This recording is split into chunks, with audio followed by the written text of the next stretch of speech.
explorar hoy el tema del entusiasmo. Bienvenidos a la sesión número 6 del Camino del Sabio.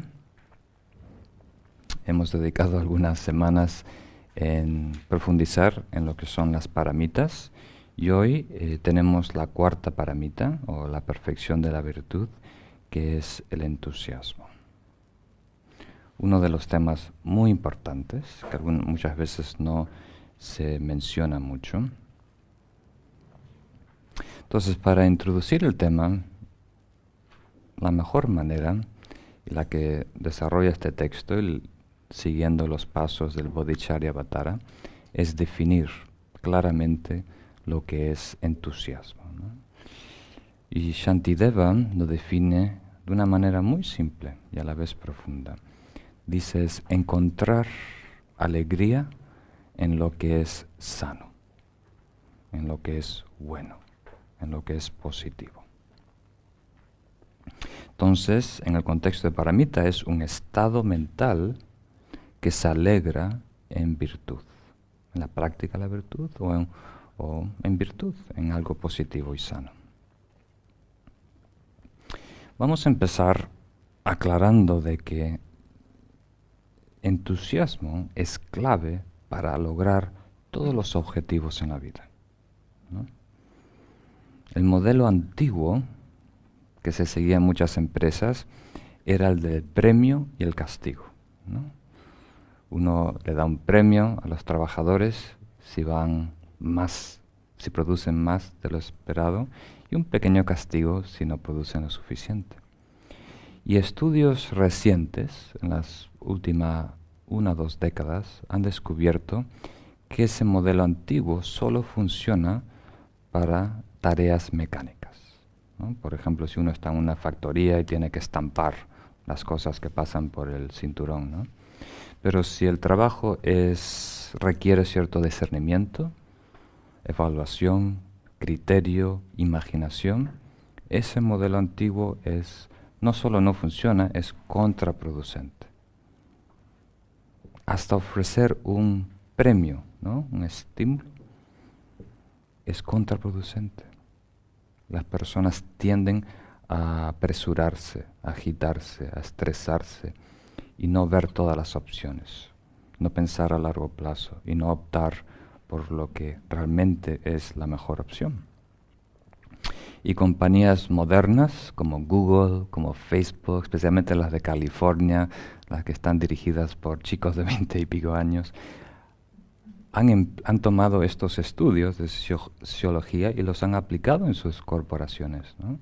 Por ejemplo, Google deja a sus trabajadores, sus empleados, 30% o 40% del día hacer lo que quieran.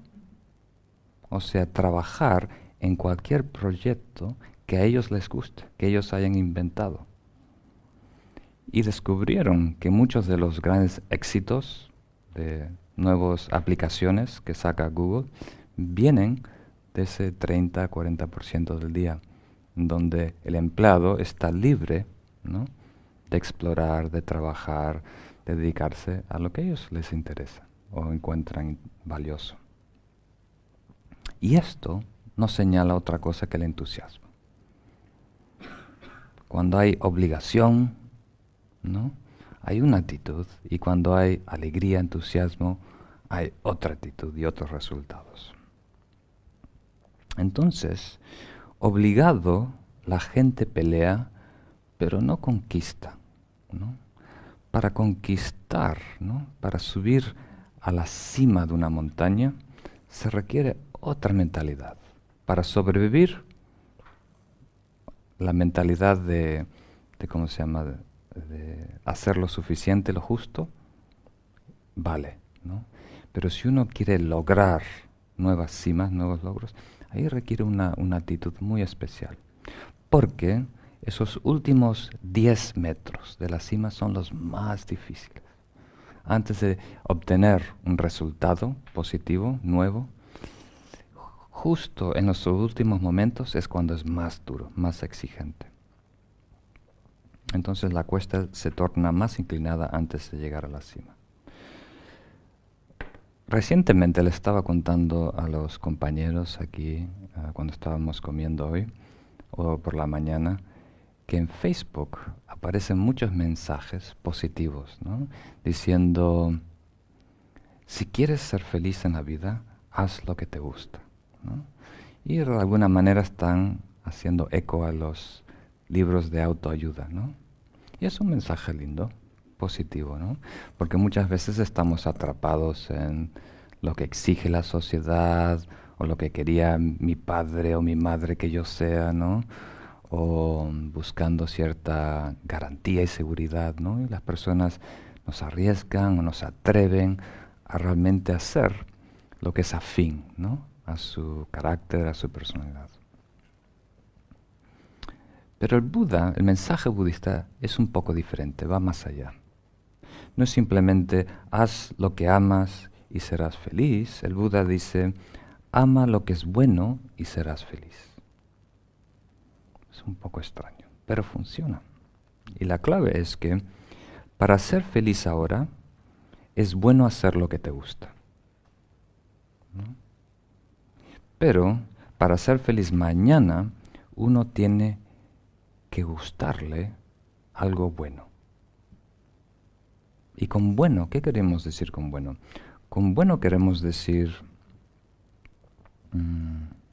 la verdad, básicamente. Normalmente bueno se define como algo moral, ¿no? Pero en el contexto budista, la ética es estar en armonía con la verdad, con la realidad, ¿no? O sea, lo moral es lo bueno. Lo moral no es lo bueno, pero lo bueno siempre es moral. ¿Tiene sentido? Entonces, vamos a regresar una y otra vez en la charla de hoy en hablar de lo que es necesidad inmediata, gratificación inmediata y una felicidad mayor, estable a largo plazo. Vamos a ver que eso va a ser el criterio para evaluar, ¿no?, lo que es un entusiasmo puro, espiritual, profundo y algo que simplemente fugaz, ¿no?, algo que simplemente nos da un poquito de alegría temporariamente. Entonces no hay nadie que haya logrado algo extraordinario simplemente cumpliendo, ¿no?, haciendo lo suficiente, lo justo, lo mínimo, lo que se espera de él o ella. Eso lo tenemos que tener claro. Todos los que quieran ser exitosos en cualquier ámbito de la vida, sea laboral, sea espiritual, tienen que hacer algo más allá de lo normal, ¿no? Resultados excepcionales no se pueden lograr conquistar con causas normales, con lo común. Entonces, la única manera es hacer más o mejor, ¿no? Y a largo plazo, amando lo que haces, con alegría, interés y entusiasmo. Entonces, cuando hablamos de entusiasmo, encontrar alegría en lo sano, queremos decir generar interés, amar lo que uno está haciendo, básicamente. Aprender a desarrollar ese interés, esa alegría, ese amor por todo lo que hagamos. Y en este contexto, el desarrollo y la práctica espiritual. ¿Por qué? Porque si no hay esa alegría, ese amor, ese entusiasmo, el empeño que ponemos no es suficiente. Por presión, por compromiso, ¿no? Tú tomas una iniciación y el lama dice, bueno, de ahora en adelante todos tienen que hacer 21 mantras. Y tú te comprometes a hacer 21 mantras. Eso no es suficiente. ¿Capta la idea? Hacer lo suficiente, lo mínimo, los requisitos, no te va a ayudar a subir, a crecer. Entonces, si un bodhisattva, o si la carrera de un bodhisattva tuviera un lema, sería algo como superarse. Hay mucho en juego. En realidad debería ser perfeccionarse, pero eso suena un poco exagerado para nosotros. Entonces por lo menos podemos usar la palabra superarse. Superarse, que hay mucho en juego. Y el mucho en juego es el sufrimiento, el dolor, ¿no? La tragedia que es samsara, ¿no? Entonces, el que no se supera, el que no está creciendo, el que no se está retando, ¿no?, continuamente a progresar, a elevarse, de alguna manera se está revolcando en lo que es la mediocridad, ¿no? Está estático. Y no hay peor, esto me dijo un maestro una vez, si el bodhisattva tuviera un pecado, el peor pecado sería estar estático, no hacer, ¿no? Entonces, por el bodhisattva, el camino del bodhicitta, necesariamente es hacia arriba, siempre buscando progreso, desarrollo. Y vemos que la paramita, para que este trabajo, o sea, este entusiasmo, cualifique como una paramita, como dijimos la semana anterior, tiene que estar inspirada por el bodhicitta, el altruismo más puro, y tiene que estar protegida por esta visión de Madhyamaka, ¿no?, que sabe que el actor, lo que está haciendo y el objetivo, los tres carecen de esta naturaleza inherente. Y también por los 11 características que mencionamos al principio, ¿no? A lo mejor en este caso podemos destacar lo que es no buscar un premio personal y no buscar un resultado, ¿no? Pues está muy relacionado con lo que es el entusiasmo. El entusiasmo genuino solo se enfoca en el hacer y está satisfecho, completo en el presente, simplemente invirtiendo su energía plantando semillas, ¿no? No espera, no busca, no anticipa nada, ¿no? Y algunas veces he dado algunos ejemplos, ¿no?, de un maestro de dibujo que tuve, que estábamos poniéndonos a dibujar un modelo y después de cada 5 minutos nos hacía rotar a la derecha y teníamos que continuar con el dibujo de nuestro compañero y después de 5 minutos otra vez, ¿no? Entonces siempre estábamos en el hacer, ¿no?, siguiendo ese trazo, esa línea, y nunca con una gran meta en mente, ¿no?, con un objetivo de que íbamos a lograr. Porque no sabemos cuál era el plan de la otra, porque empezó en el pie, ¿no? Pero nosotros tenemos que seguir. Entonces la sabiduría y la fe nos va a dar esa certeza, que si invertimos en el presente plantando las semillas positivas, necesariamente solo puede venir algo positivo, algo bueno. Y después el capítulo, y Shantideva también, hablan de las fuerzas que se oponen a la perfección del entusiasmo, ¿no? Y como hablamos en otra ocasión, la fuerza principal es la pereza, ¿no?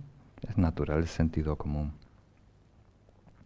La primera es la más fácil de comprender, es la pereza física, verbal y mental. O sea, no me apetece, no tengo ganas, ¿no? Y esa no requiere mucha explicación, ya la conocemos muy bien.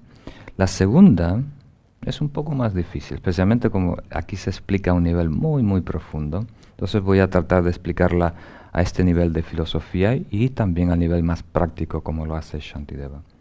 Entonces, la segunda es poner mucho empeño en realizar acciones no virtuosas. Eso es interesante.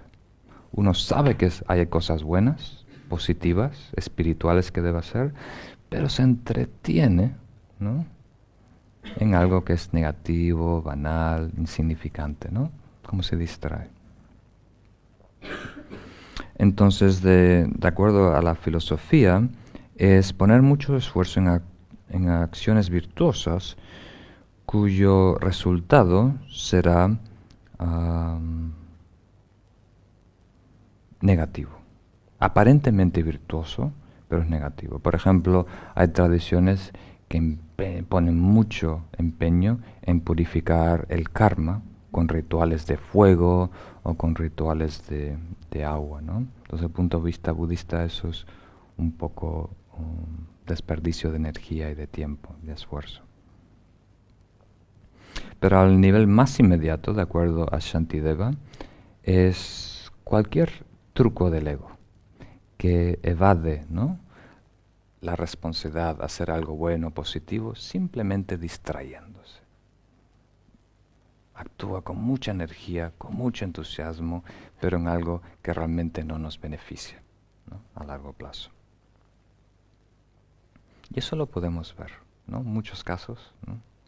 ¿Cuánto tiempo invertimos en la televisión o en el internet, ¿no?, o en charlar, ¿no?, ociosamente, ¿no? Y el tercero es la pereza que piensa que no puede. Entonces, a nivel de filosofía, de acuerdo a este texto, es pensar, yo no soy capaz de ser un bodhisattva y lograr la perfecta iluminación para todos, y estar eternamente entregado a venir otra vez, una y otra vez al mundo a rescatar a los seres, a las guerras, ¿no?, a los lugares más difíciles, ¿no? Entonces, mejor me dedico a buscar mi propia iluminación, ¿no?, lo que se llama el nirvana estático. O si no, simplemente me entrego a samsara, ¿no?, que me quiten lo bailado. ¿Sí es así? ¿No? Que me quiten lo bailado. Entonces, es de acuerdo a Shantideva, ese es un ejemplo, una consecuencia de tener poca autoestima, ¿no? Despreciarse a uno mismo es una forma de pereza. Es decir, yo no puedo, yo no soy capaz, yo no sirvo, ¿no?, yo no soy especial, esto es un trabajo especial, esto es para un santo, una santa, y yo no soy así. Entonces, todas las excusas, ¿no?, que nos ponemos, todas las justificaciones, se puede llamar autosabotaje, ¿no? Nos cortamos la posibilidad de desarrollo espiritual. Es muy dañino el camino espiritual. Entonces, la baja autoestima, eso lo podemos hablar más adelante cuando hablemos de los antídotos. Y después entra el texto en hablar de lo que son los problemas de la pereza, ¿no? O sea, para de alguna manera alejarnos de lo que es pereza, tenemos que reconocer sus limitaciones y los problemas que nos pueden causar. El primero es que no logramos ningún objetivo, ni mundano ni espiritual. Las personas que son perezosos no pueden lograr cosas en el mundo, ¿no? El segundo, lo que hemos logrado se puede perder. O sea, de en esta vida y lo que traemos de otras, ¿no? Ciertas características positivas, si somos peros, eso poquito a poquito se va evaporando. Porque ningún logro es permanente hasta que no lleguemos a la iluminación, ¿no? Todo requiere mantenimiento. Entonces debemos contemplar que la pereza es el mayor obstáculo para realizar el Dharma. De todos los problemas que se nos pueden ocurrir, la pereza es el obstáculo principal para lograr la iluminación, el desarrollo espiritual. El Buda dijo, sin entusiasmo no podemos ayudar ni a otros ni a uno mismo. Todo requiere un poco de esfuerzo. Realmente algunas traducciones ponen esfuerzo o vigor o fervor, ¿no? Pero suena un poco demasiado fuerte. Entonces muchos usan la palabra entusiasmo, que es más romántica, ¿no?, más fácil de digerir. Entonces, sin entusiasmo no podemos lograr ninguno de los paramitas, especialmente el siguiente. El siguiente va a ser la meditación. Y la meditación requiere el esfuerzo mayor, la exigencia mayor, que es regresar una y otra vez a estados positivos. La meditación es eso, acostumbrarse familiarizarse gradualmente con estados positivos. Y eso requiere una enorme voluntad, empeño, esfuerzo, entusiasmo. Si no, es imposible. Si pensamos que es muy difícil hacer ejercicio, ¿no?, para perder kilos, o no comer algo que te guste, o trabajar en algo que no te guste, o no hay nada comparado al esfuerzo mental de elegir y empeñarse en regresar a un estado positivo. Otra vez regresar a un estado positivo. Es tan fácil caer, es tan fácil dejarse ir, ¿no?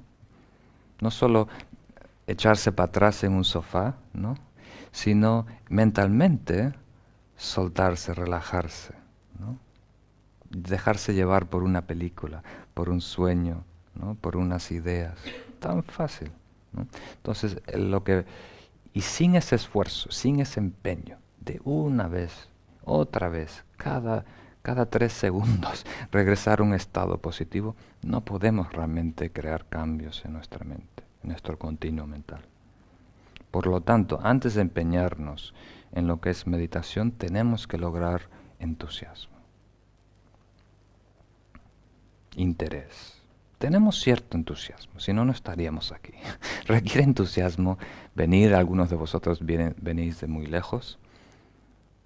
Entonces, para lo que exige la carrera del Bodhisattva, ¿no?, el camino del Bodhisattva, el entusiasmo que tenemos no basta. Nos ha llevado hasta aquí. Pero si queremos ir más allá de nuestro estado, necesitamos más combustible, más, how to say, actage, más leña en el fuego. Entonces, la meditación necesariamente requiere entusiasmo. Las causas de la pereza, empieza a detallar el texto, 8 causas que pueden causar la pereza. La primera es apego a posponer, a dejar las cosas para mañana, ¿no?, o pasado mañana, o el mes que viene, ¿no? Ese ya lo conocemos muy bien. El segundo es apegos a otro tipo de trabajos, ¿no?, algo que no es sano, espiritual, bueno. El tercero es muy interesante porque muchas veces no nos damos cuenta del daño que causa. Estar desilusionado por no lograr objetivos. Eso es muy interesante, ¿no? Ponemos empeño, esfuerzo en hacer un cambio externo o externo, interno o externo, ayudar a otra persona, meditar, recitar un mantra, y nada pasa, nada cambia. Y eso crea una cierta desilusión. Entonces estoy invirtiendo esta energía, mi tiempo, y nada pasa, mejor veo la televisión. Total, me entretengo. Entonces, hay que tener un poquito de cuidado de no tener expectativas falsas, irrealistas, ¿no?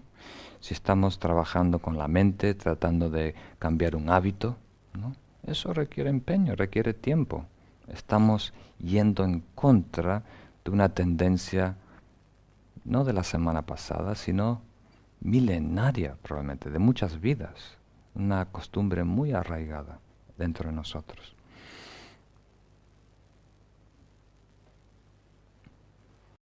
El cuarto, de alguna manera ya lo hemos mencionado, es despreciarse, menospreciarse, ¿no?, que yo no sirvo, que yo no puedo, que yo no soy capaz. Hay que tener mucho cuidado con eso. Como dijimos, pensamos normalmente que el mal mayor es el orgullo, ser creídos, ¿no? Pero en el contexto espiritual es al revés, es menospreciarse. Eso es un mal mayor. Porque es muy difícil salir de ese agujero. Cuando somos un poco egoístas, creídos, orgullosos, la vida, el karma ya, de una manera muy rápida, nos enseña que eso es incorrecto. Pero cuando creamos esta distorsión de pensar que nosotros somos peor que la norma, ¿no?, o que no somos capaces, entonces no hay nadie que nos pueda rescatar. Muy difícil que alguien nos rescate de eso. Y es una forma de orgullo, es una forma de egoísmo, ¿no? Es una identidad muy fuerte que nos ancla. El quinto es apegado a la comodidad. Apegado a la comodidad. A estar, ¿cómo se dice?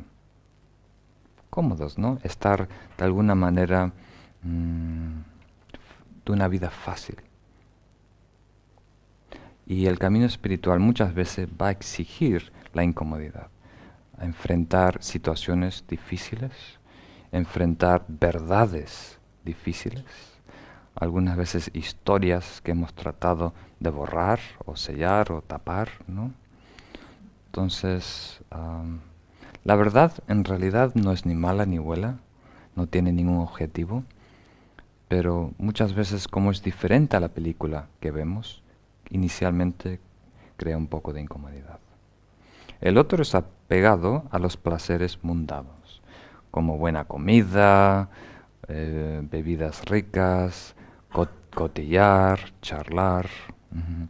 O sea, si estamos apegados o tenemos este tipo de costumbre, si nuestro placer, ¿no? Nuestro entretenimiento, si eso de alguna manera pensamos que nos da cierta satisfacción, ¿no? Entonces es muy difícil desarrollar una alegría por algo que es sano, algo que no se trate de gratificación inmediata, ¿no? A través de los sentidos. Y el próximo es apegado a dormir, apegado a las sábanas, no poder soltar las sábanas. Ah, el octavo es no comprender los defectos de samsara. Con eso me gustaría preguntarlos, porque si no les pregunto, vosotros no me preguntáis nada. ¿Cuáles son los defectos de samsara? Cuando dice no estar apegado a los defectos de samsara, ¿qué quiere decir con eso? ¿Alguna idea? Cuando se habla de samsara, ¿qué se está describiendo? ¿Un lugar? ¿Un estado de conciencia? ¿Mm? Un estado. Normalmente una manera fácil de describirlo es una dirección, ¿no? Porque en realidad, si lo pensamos profundamente, el lugar en donde estamos no es tan importante y no se puede cualificar como bueno o malo. Lo importante es hacia dónde estamos apuntando. Una compañía también, ¿no? Si tú estás comprando las acciones de una corporación, entonces, ¿cómo sabes si vale la pena o no? No es por cuánto vale, ¿no? Sino si está declinando la curva o si está subiendo la curva. Entonces, samsara es una inclinación hacia abajo. O sea, estamos empeñados en objetivos samsáricos. Los objetivos samsáricos normalmente se definen como los 8 dharmas mundanos, ¿no? Objetivos egoístas. ¿Mm? ¿Captan la idea? Entonces no es tanto en dónde estamos, ningún criterio social o ninguna jerarquía espiritual, sino cuál es nuestra aspiración, a dónde apuntamos, cuál es nuestra misión, nuestra aspiración, nuestro objetivo. Entonces la conclusión, de acuerdo a Khenchen Abbe Rinpoche, dice la mayoría, nos podemos dar cuenta, que la mayoría de las causas de la pereza surgen enfocándose en esta vida. Ahí regresa el tema de esta vida otra vez. Por un lado podemos decir que esta vida, pero por otro lado realmente es un espectro, ¿no? ¿Sí es así? Es una gama, ¿no? De lo más inmediato, la gratificación inmediata, de probar algún picante en la lengua, algún dulce en la lengua, algún chocolate en la lengua, algo que nos haga, ¿cómo se llama? Nos dé cierta estimulación, nos despierte, o a largo plazo, algo que trasciende el tiempo, que trasciende las vidas, que trasciende todo, tiempo y espacio, ¿no? Entonces, cuanto más nos acercamos a lo inmediato, al presente, más baja, más mundano es, ¿no? El extremo es un drogadicto que solo está buscando esa próxima sensación, ¿no?, que le da el químico. ¿Captan la idea? Entonces vamos a ver que muchas de lo que llamamos las causas de la pereza están relacionados en algún placer inmediato, alguna comodidad inmediata, alguna distracción. Cuando hablamos de placer mundano, realmente no estamos hablando de felicidad, ¿no? Estamos hablando de algo que nos distrae de la miseria, ¿no? Estamos cambiando el enfoque, estamos tratando de ignorar la realidad, esa picazón ardiente que tenemos, ¿no? Estamos tratando de encontrar otra picazón. O sea, cuando te pones algo en la lengua que pica, o un chocolate o algo dulce, en realidad lo que estamos tratando es algo que nos quite este dolor, que muchas veces es un vacío, un aburrimiento que sentimos, una necesidad, ¿no? Que es muchas veces los maestros lo describen como las llagas de un leproso, ¿no?, que le pican mucho. Entonces, estamos un poco desesperados y acudimos a lo más inmediato, ¿no? Entonces, todo el trabajo de desarrollar este entusiasmo hasta el punto de perfeccionarlo es elegir ser feliz con algo que nos va a dar felicidad a largo plazo. O sea, encontrar la felicidad en el presente de algo que es eternamente feliz, porque está en armonía con la verdad, en armonía con la naturaleza. ¿Captan la idea? Y eso no es fácil, pero es muy posible. Entonces, después entra el texto dando algunos consejos de cómo vencer la pereza, ¿no?, la causa de este problema. El método más efectivo es la impermanencia. Contemplar la impermanencia, dice Khenchen Rinpoche, una y otra vez. Siempre dicen esto, una y otra vez, porque no es suficiente contemplarlo y verlo claro, sino es traer la mente una y otra vez para tenerlo presente. No es comprender que todo es efímero, que todo está cambiando, eso es fácil, ¿no?, sino es tenerlo presente para que las cosas no nos seduzcan, ¿no?, las apariencias, la superficie, el brillo de samsara no nos seduce. Entonces tenerlo presente en nuestro diario vivir. Porque la vida es siempre más corta de lo que uno piensa. Hasta las personas que viven muchos años siempre es más corta. Y cita aquí a Dejun Ajahn Rinpoche, que fue uno de los maestros raíces de Khenchen Abbe Rinpoche. Dejun Ajahn Rinpoche fue muy especial, un maestro de Kham del siglo pasado. Fue el discípulo principal de Nawang Khunga y logró el primer bhumi, el primer nivel de la iluminación. Y Khenchen Abbe Rinpoche estuvo, me dijo, contaba, dice, 1 año y 2 meses y no sé cuántos días, sabía exactamente el tiempo que estuvo con ese maestro y aprendió cosas muy valiosas. Y Ajahn Rinpoche él mismo decía, estar apegado a esta vida me crea a mí enormes obstáculos. O sea, la mayoría de los obstáculos que enfrentamos en la vida se debe a estar apegados a la vida. Cuando decimos estar apegados a la vida, otra vez estamos hablando no de la vida, estamos hablando de misiones, metas, expectativas o aspiraciones limitadas con la vida, con la personalidad. ¿Captan la idea? Entonces, también cita el ejemplo clásico de el Geshe Tompa. ¿No lo ves? Antiguamente había un monje Kadampa que estaba realmente muy dedicado a la práctica espiritual. Entonces, invertía todo su tiempo libre en hacer circunvalaciones e ir caminando alrededor del monasterio y alrededor de la stupa, ¿no? Recitando oraciones, recitando mantras.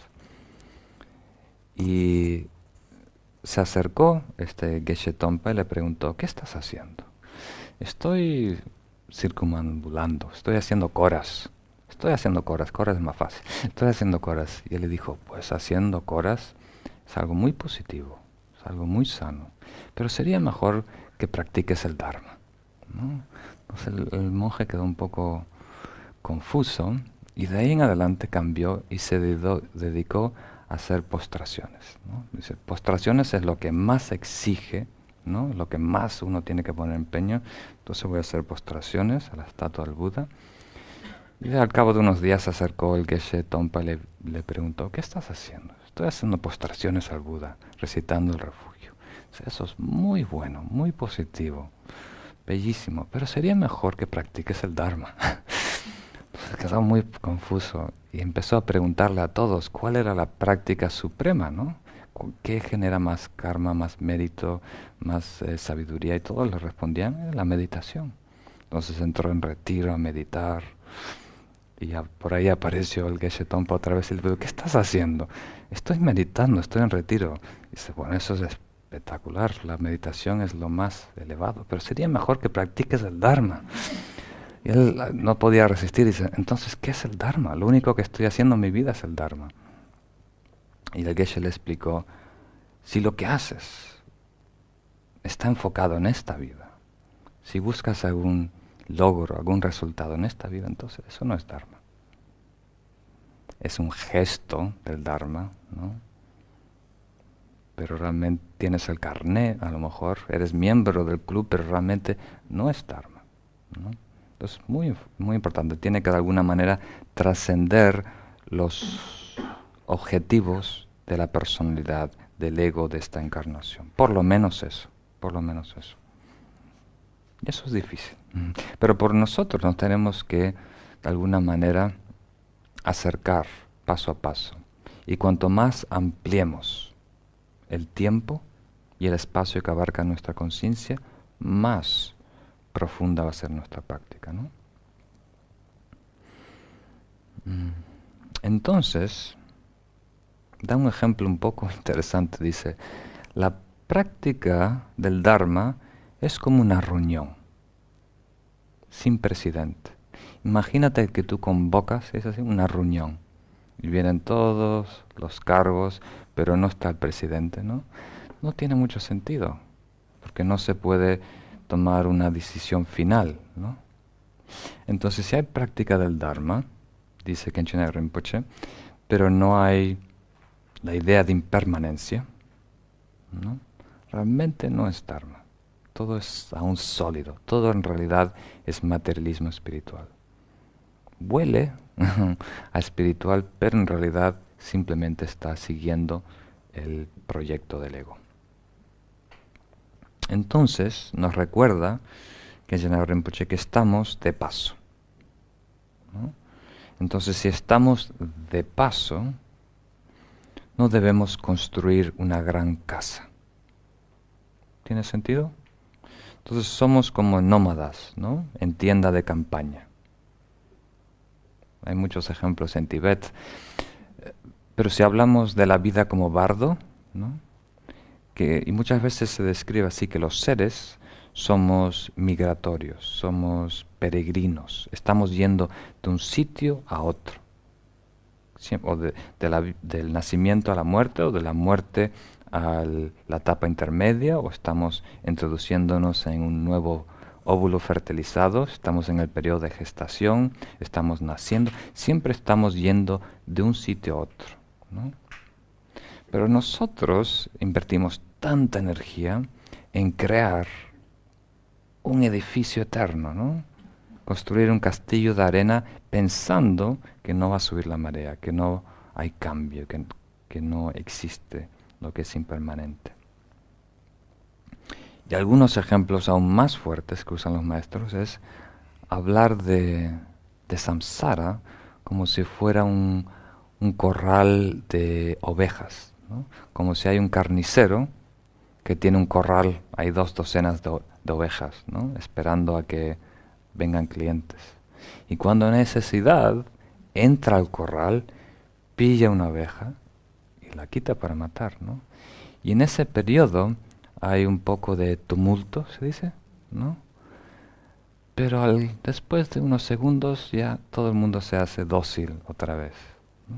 Entonces nuestra vida es así, de repente muere alguien y hay un poco de tumulto en nuestra vida, la gente habla, la gente se preocupa, pero al cabo de un tiempo ya se olvida, ya todo regresa a la normalidad, ¿no?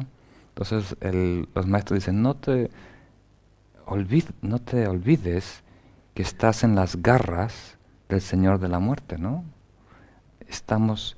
Somos como ovejas, obedientemente, de alguna manera, simplemente esperando que alguien nos mate. ¿Captas la idea? Es un ejemplo fuerte. Yo nunca lo he visto, pero por lo menos lo he visto en un gallinero, ¿no? En un gallinero que hay una docena de gallinas, cuando entra el dueño a coger una gallina, tiene en mente como 3, ¿no? Que están las más rellenitas, y coge a una, y las otras están todas asustadas por unos segundos, pero después ya se pasa. ¿Dónde está María? No sé en dónde está María. Y se olvidan de María. Más comida para nosotros. Y ya. Entonces nosotros hacemos un poquito lo mismo. Nos olvidamos realmente lo que está en juego en esta encarnación. Después entra el texto en cómo practicar el entusiasmo, cómo desarrollarlo. Diciendo, aparte de hacer el bien y aparte del descartar el mal, ¿no? La otra gran labor es transformar lo neutral.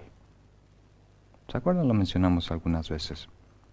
Ya que la mayoría de la vida, la mayoría de nuestras acciones son neutrales. Si lo pensamos bien, rara vez en nuestro diario vivir se nos ocurre una idea premeditada de dañar a alguien. Y lo planeamos, lo hacemos y nos alegramos, ¿no? Y rara vez se nos ocurre también una idea premeditada de ayudar a alguien, ¿no? Con todo cariño lo hacemos. Entonces, la mayoría del tiempo estamos, de alguna manera, repitiendo los patrones habituales de conducta, neutrales. Estamos yendo a trabajar, lavando los dientes, caminando al perro, regando las plantas. Eso crea karma, pero es karma neutral. Ni es ni bien ni para mal. Y aunque no es malo, en el sentido de que no crea karma negativo, contextualmente es malo porque la vida es limitada. Entonces, si desperdiciamos la oportunidad de desarrollo espiritual, entonces es algo negativo. Entonces la idea es la necesidad de ser creativo y darle significado y valor a todo lo que hagamos. Muchas veces pensamos que no es legítimo, ¿no? Que no tenemos el permiso de darle valor a estas cosas tan insignificantes, cotidianas de la vida. Pero lo que debemos siempre recordar es la vacuidad. O sea, no hay nada que tenga una naturaleza objetiva. Por lo tanto, todo está por definirse. Ahora las cosas vienen predefinidas, ya en un paquete con una etiqueta y un precio, ¿no? Que es el acondicionamiento cultural. Pero nosotros tenemos que liberarnos un poquito de eso y definir las cosas a nuestro antojo. Con nuestro antojo quiere decir de la manera que más nos conviene para crecer. ¿Captan la idea? Es difícil de creer, pero si uno lo piensa, descubrimos que nada tiene un peso, una identidad objetiva. El ejemplo que me viene a la mente es de Ronald Reagan. ¿Se acuerdan ese presidente famoso en los años 80 de los Estados Unidos? Ronald Reagan lo llevaron a un parque natural, una reserva natural muy importante que hay en Estados Unidos que se llama Yellowstone Park, ¿no? Que se creó al principio del siglo pasado. acres, se dicen, hectáreas, hectáreas y hectáreas de bosques, ¿no? Y de naturaleza, y ríos, y animales. Él ve todo ese paisaje, ¿no? ¿Y sabes cuál es su comentario? ¡Qué desperdicio de recursos naturales! ¿No? Entonces otra persona ve eso y se inspira, qué bella es la naturaleza, tenemos que conservarla. Y él dice, qué desperdicio de recursos materiales, podemos estar sacando provecho a esto. ¿No? Está aquí desperdiciado, tirado. Entonces, muchas cosas de nuestra vida lo hacemos así, no le damos el valor. Entonces aquí Khenchen Eber Rinpoche da toda una lista de cómo podemos darle valor a las cosas, ¿no? O sea, cuando estamos, por ejemplo, emprendiendo un camino, tenemos que pensar, ¿pueda yo entrar en el camino de la iluminación? ¿No? Si estamos levantando un pie, puedan todos los seres liberarse de la existencia cíclica. Si ves a alguien que está con joyas y pendientes, podemos pensar, ¿pueda yo obtener las marcas y características auspiciosas de un Buda? Si ves a alguien que no tiene pendiente, dice, entonces pueda yo llegar a poseer las excelentes cualidades de un ser purificado, ¿no? O sea, todo lo que hagas, ¿no? Si estás en un avión a punto de despegar, que todos los seres despeguen, ¿no? Hacia la iluminación. Si la azafata te está dando las instrucciones, o sea, que todos reciban la instrucción de buena conducta.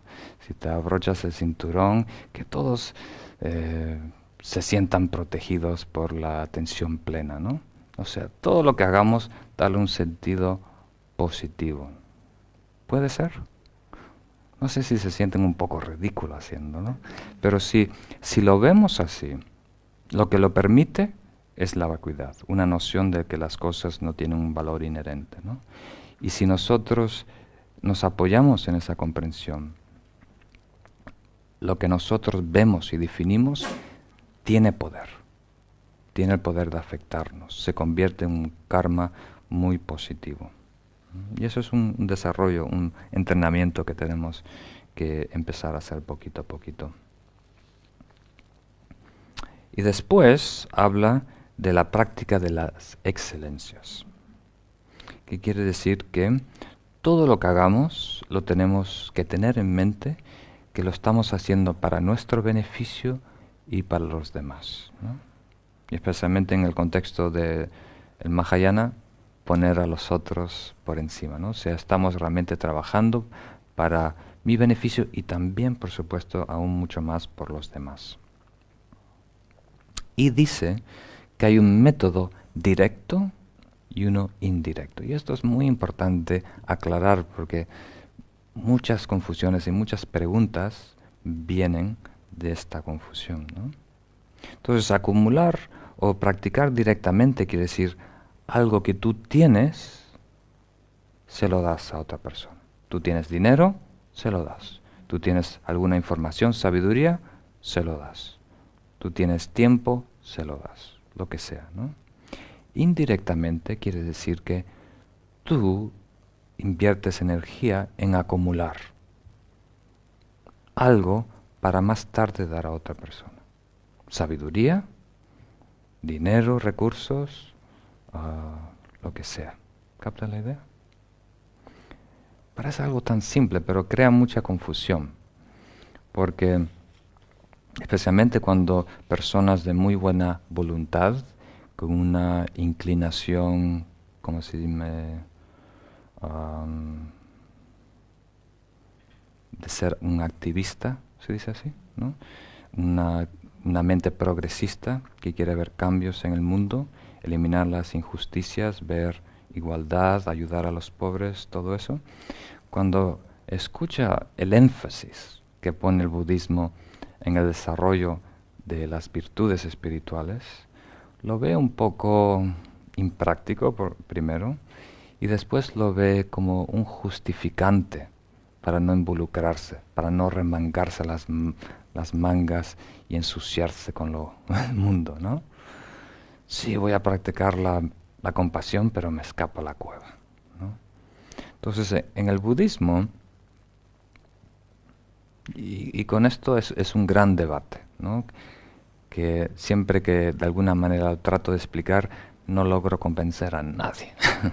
Es como el debate más fútil que puede haber. Pero es, por lo menos como está grabado, entonces puede ser útil. Algo que me ayuda a mí, por lo menos, a entender el esquema, lo que está en juego, es esta perspectiva de múltiples niveles, una jerarquía de problemas, ¿no? Entonces, al nivel inmediato hay sufrimiento físico y mental. La causa son acciones negativas, ¿no? El karma negativo. La causa del karma son las emociones negativas, ¿no? Las causas de las emociones negativas son el egoísmo. Y la causa del egoísmo es el ego, el falso yo. Ese es el problema, ¿no?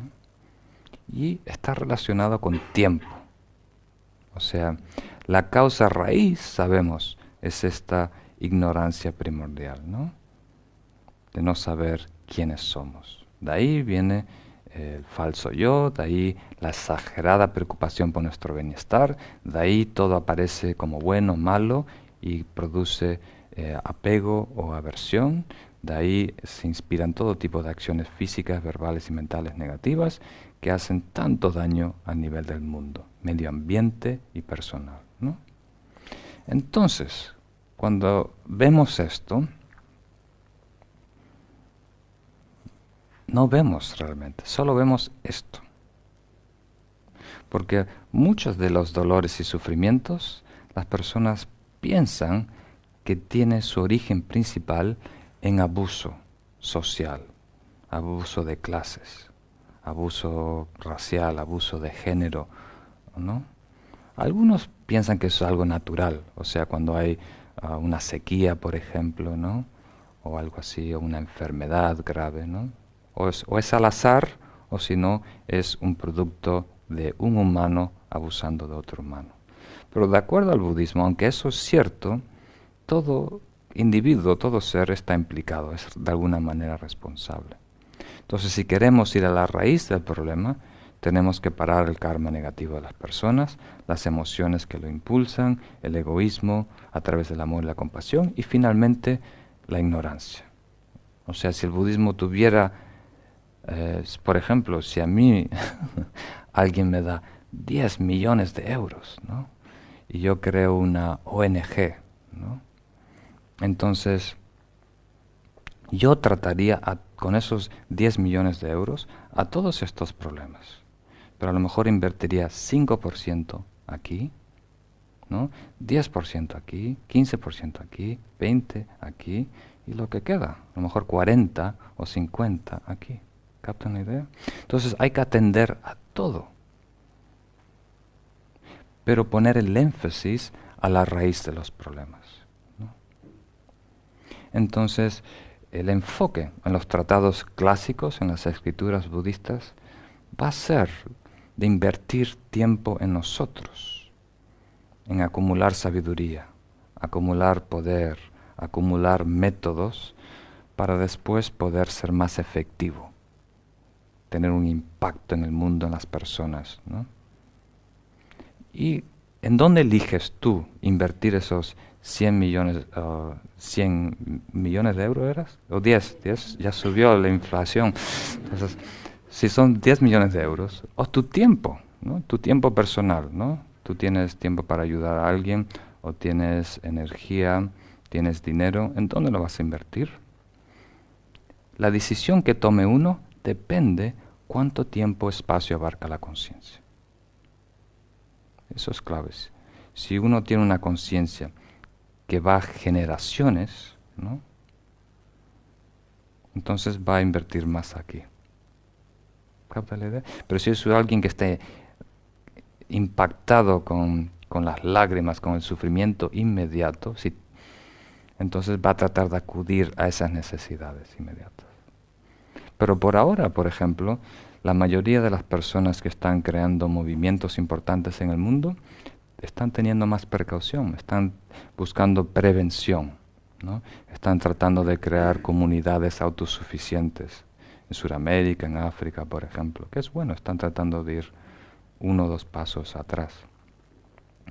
Pero los maestros budistas tienden a invertir sus recursos de tiempo, de dinero, personal, en sabiduría, en ir a la raíz del problema, ¿no? ¿Captan la idea? No convencí a nadie, pero por lo menos yo me siento tranquilo. Pero es algo natural. Y en nuestra vida también, ¿no? ¿Cuánto tiempo invertimos a la incomodidad inmediata? ¿Cuánto tiempo invertimos en corregir nuestra conducta? ¿Cuánto tiempo invertimos en controlar nuestras emociones? ¿Cuánto tiempo invertimos en neutralizar nuestro egoísmo? ¿Cuánto tiempo invertimos en sabiduría? Eso, de alguna manera, es un reflejo del tiempo-espacio que abarca nuestra conciencia. Tenemos que actuar simultáneamente a todos los niveles, pero el énfasis, cuanto más cerca nos acerquemos a la raíz, al origen del problema, más ventajoso va a ser. Vamos bien, tenemos algunos minutos. Entonces, el próximo tema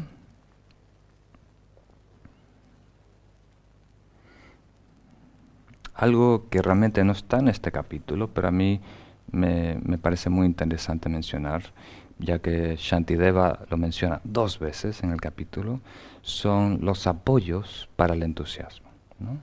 Lo hemos mencionado cuando dimos el curso de los 5 Dhyani Budas, ¿no? Entonces, en el capítulo del entusiasmo, Shantideva menciona 4 elementos que puedan ayudar a contrarrestar la influencia de la pereza y generar entusiasmo en nuestro camino espiritual. La primera es aspiración, un propósito muy intenso. Y de alguna manera cada uno de ellos atiende a una de las perezas, ¿no? Entonces la aspiración se enfoca en la primer pereza, de no tener ganas, ¿no? El que no me apetece. Entonces, si queremos desarrollar entusiasmo, primero tenemos que crear una necesidad urgente, una aspiración que nos, como se dice, anime, ¿no? Que nos encienda por dentro. La segunda es confianza en nosotros mismos, el orgullo divino, muy importante. Esta segunda tiene 2 aspectos, causal y resultante. O sea, la causa es autoestima y el resultado es confianza. Es algo muy importante. Algunas veces templeza o firmeza o constancia, ¿no? Si nosotros tenemos confianza en nosotros mismos, vamos a estar, ¿cómo se llama? Vamos a no ser afectados por los altibajos de la vida y del camino espiritual. Entonces muchas veces nuestra autoestima viene de algún atributo externo, ¿no? Lo que yo llamo la caparazón del ser, ¿no? Entonces para desarrollar una autoestima genuina espiritual debe de alguna manera estar conectada con esta chispa divina o la naturaleza búdica. Reconocer el potencial infinito innato en todo ser. Esa es una fuente inagotable de poder, de energía, de capacidad, ¿no? Y eso nos va a dar estabilidad, que de todas las características es la más apreciada por los lamas tibetanos, ¿no? Ellos lo que, por ejemplo, si alguien le pregunta a un lama, ¿no? ¿Debo hacer este retiro de 1 año o no? Entonces, ¿qué criterio utiliza para evaluar si esa persona va a ser capaz, va a ser algo positivo o no, ¿no? Podemos ver si es inteligente, si tiene experiencia, muchos años en el camino, si ha hecho otros retiros en el pasado, pero casi siempre el criterio, ¿no?, que utilizan es si esa persona es estable. Y con estable quieren decir si puede navegar los altibajos de la vida, ¿no? Momentos de crisis o momentos de tragedia o momentos de éxtasis, ¿no? Si eso que está pasando allá afuera toma poder, ¿no? de esa persona, ¿no? O cambia sus valores de sí mismo. ¿Captan la idea? Entonces una persona que es estable, que pueda perdurar, ser consistente, depende principalmente de la autoestima que tenga. ¿Mm? Es invulnerable a los acontecimientos externos. El tercero es alegría. Simplemente desarrollar alegría, un estado de felicidad, absolutamente necesario. Lo mencionamos un poquito en el capítulo, la sesión anterior, cuando hablamos de la paciencia, ¿no? Y dijimos que parece que es una burla, ¿no? Que los maestros se están burlando de nosotros. Pero todos los seres quieren ser felices. Y si la instrucción es, sé alegre, entonces parece un poco ridículo. Si pudiera ya lo estaría. ¿No? Pero realmente no estamos alegres porque pensamos que no es posible. No nos permitimos estar alegres. Porque nos hemos educado, ¿no? A través de las vidas a pensar que la alegría es un resultado. Y en realidad la alegría es una causa, es una elección. Entonces nosotros siempre estamos a la espera de un acontecimiento, ¿no? Y el cuarto parece ser un poco contradictorio, es desistir o descansar, ¿no? Entonces, para mantener un entusiasmo a largo plazo, tenemos que medir nuestra energía y no ser, ¿cómo se dice? El trabajo exagerado, ser hiperactivos, ¿no? O sea, todos nosotros tienen cierta fortaleza física, mental, emocional. Nos tenemos que saber medir para continuar a largo plazo. Cuánto podemos meditar, cuánto podemos trabajar, ¿no? Cuánto podemos atender a alguien que está con mucho dolor, con mucho sufrimiento, ¿no? Y sabernos medir, saber cuándo el cuerpo necesita descanso, cuánto la mente necesita descanso, cuánto las emociones necesitan descanso, y exigirnos siempre más, pero no demasiado. Por eso es contraproducente. Lo habíamos tocado antes, ¿os acordáis?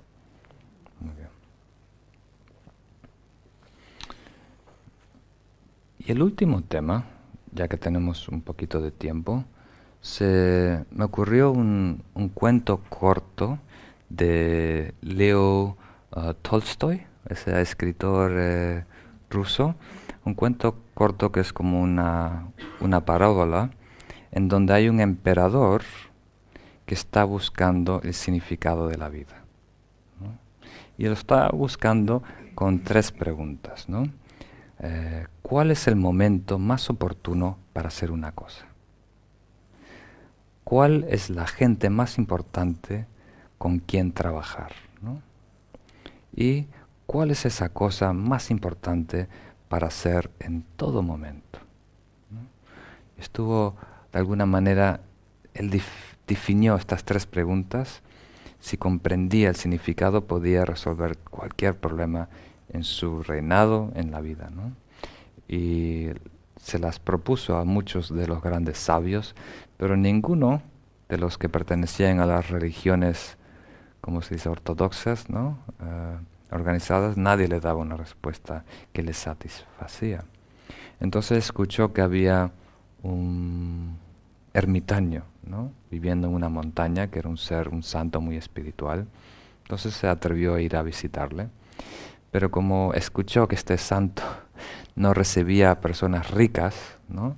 Entonces se disfrazó de un campesino, ¿no? Entonces le dijo a sus guardianes, ¿no? Al séquito que le esperaban abajo, que él subía a verlo, ¿no? Entonces fue a visitar a este ermitaño y era anciano, con barba, pelo largo, blanco. Y estaba cavando, ¿no? Tenía una pequeña huertita fuera de la cueva y estaba cavando. Y como era tan anciano, vio que era muy difícil. Entonces el rey se ofreció, el emperador, a ayudarle, ¿no? Y, y después de unos intentos, el anciano le dejó. Entonces empezó el rey a cavar, a ayudarle, ¿no? Es una historia corta, pero es larga. Entonces, para cortarla un poquito más, de repente, ¿no? eh, viene alguien corriendo con una herida sangrando, ¿no? Agarrándose, tratando de parar la sangre, y cae a los pies del rey inconsciente, ¿no? Entonces el rey no hace otra cosa que atenderlo, ayudarlo, sanarlo, ¿no? Y se duerme la noche ahí con él para que se mejore. Pero seguía en cada instante preguntándole al ermitaño cuál es la respuesta a estas tres preguntas, cuáles, y el anciano nunca le decía nada, el ermitaño nunca le decía nada. Y al final, el próximo, por la mañana se despierta este ser que tenía esta herida y le pidió al rey disculpas, ¿no? Dice, oh mi rey, tú no me conoces, pero yo te reconozco, ¿no? Yo soy tu gran enemigo. En la última batalla has matado a mi hermano y yo había jurado asesinarte. Y como sabía que ibas a venir a esta montaña, me estuve escondiendo en el bosque esperando a que salieras de la cueva, ¿no? Pero tú, como estuviste todo el tiempo ayudando al viejito, no te pude atrapar y tus soldados me pillaron y casi me matan, ¿no? Y tú, sabiendo que yo era tu enemigo, me has sanado, me has curado. Muchas gracias. Estoy endeudado y ahora me dedico mi vida a ti, ¿no? Entonces el rey él estaba muy contento, pero igual quería saber la respuesta a las tres preguntas. Y cuando le preguntó al ermitaño, le dijo, pues ya las tienes la respuesta, ¿no? El tiempo más importante es el presente, ¿no? Y la persona más importante con quien trabajar es la que tienes al lado, como tú hiciste cuando me viniste a ayudar a mí, ¿no? O cuando atendiste a esa persona. Y la labor que hay que hacer es atender, ayudar, servir, ¿no? A otros, mostrar bondad, ¿no? Entonces esto está muy relacionado con el camino del Bodhisattva y con este capítulo, ¿no? Del entusiasmo, ¿no? O sea, el tiempo para hacer es ahora. ¿Con quién? Con la persona que tengas más cercano, ¿no? ¿Y qué hay que hacer? No hay que hacer otra cosa que ayudar, mejorar, acudir, ¿no? A eso. Muy importante. Entonces, y esto es difícil, ¿no? Es difícil para mí, es difícil para otras personas. Yo me acuerdo cuando era muy joven, que estaba en la universidad, vino un conferencista, ¿no? Sí, conferenciante, muy famoso. Y después de la charla, me atreví a ir al escenario a preguntarle, ¿no? Y había unas personas reunidas. Y la manera que me trató fue tan, como se dice, despectiva, ¿no? Sí, como mirando a lo lejos sin atender y tratando la pregunta como si eras un niño de 4 años, que me hizo sentir tan mal, ¿no? Tan inferior y con, pues, ya no tengo que nunca preguntar preguntas tontas, algo así, ¿no? Entonces, eso lo hacemos muchas veces, ¿no? Yo trato de, cuando una persona se acerca, atenderla con cuidado, pero muchas veces me doy cuenta que no lo hago bien, ¿no? Especialmente tengo problemas si vienen dos al mismo tiempo, porque después no sé a quién atender y muchas veces si ignoras, no sé a nivel social cómo funciona muy bien, ignoro una persona y la otra persona se siente mal. Entonces, no tenemos que olvidarnos que la persona que está a nuestro lado, o el ser, puede ser un gatito, un perro, ahí tenemos que tener toda nuestra atención, de querer ayudar, de querer de servir. De ahí se manifiesta el amor, la compasión, la voluntad de ayudar, ¿no? Y del punto de vista de un bodhisattva, estar dedicado una vida a ayudar a una persona que está enferma en la cama, es suficiente. A través de ayudar a esa persona, estás ayudando a todos los seres.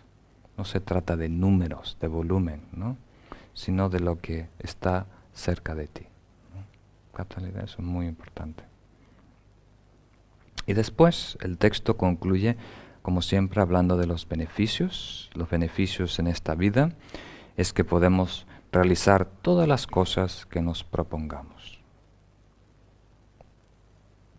Los logros se basan exclusivamente en el esfuerzo. ¿Cuándo se logra? Eso depende de muchos factores. Si somos inteligentes, si tenemos recursos, si tenemos ayuda, si hay un ambiente favorable, si hay karma positivo. Pero si se logra sí o no, depende de nuestro empeño, depende de nuestro esfuerzo. ¿Captan la idea? No hay otro factor. Y es el factor que define. El segundo dice, nadie podrá obstaculizar nuestra práctica. Si nosotros estamos empeñados en el desarrollo espiritual, no hay nadie que nos pueda frenar. ¿Captan la idea? Y vamos a lograr hasta esta encarnación grande estado o estados superiores y un nivel alto de sabiduría. En vidas futuras seremos capaces de hacer cambios en nosotros con mucha facilidad, ¿no? O sea, cambios de soltar lo negativo y adoptar lo positivo. Y en el contexto del Buda vamos a lograr los 10 poderes y los 4 intrepidez, se dice, o las 4 valentías. Muy bien, en estos últimos minutos vamos a hacer una breve meditación. Y la semana que viene nos vamos a dedicar a pleno en la meditación. Este es un capítulo pequeño, pero la semana que viene va a haber mucho que hablar. Entonces empezamos como siempre respirando profundo y lento.